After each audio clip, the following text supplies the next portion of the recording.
So, Sam, Trump said that he's cutting off all talks with Canada because of this digital services tax.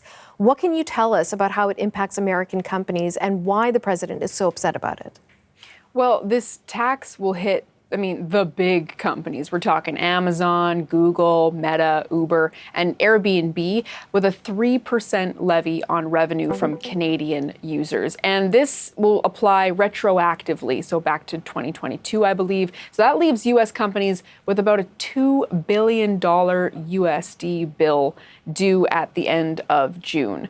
And so, as you mentioned, this is just another thing that's going on in Canada-U.S. trade talks. These things seem to be a little okay for a while until this. And part of the reason why this is such a developing story, Natasha, is because all we have to go on at this point so far is a social media post from the U.S. president. Now, of course, when he writes something, we're all going to be paying attention to it, but there are no details other than what the president has said.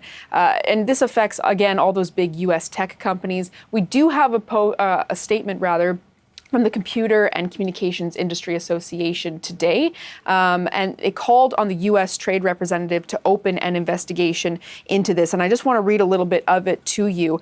The statement from the CCIA says, Canada's decision to begin collecting payment under this unfair and discriminatory tax marks an unfortunate escalation in the targeted efforts of foreign governments to extract revenue from leading U.S. firms while exempting their own domestic competitors. This undermines not only a key U.S. export sector, but also bilateral trade ties between two critical partners. The U.S. doesn't want to pay this at all. That's clear from that statement. It's billions of dollars, including those retroactive charges back from 2022. And Trump has been protective of the technology industry here in the U.S. He's even made exemptions for tariffs, a few months ago, to protect the impact that the technology industry has here in this country.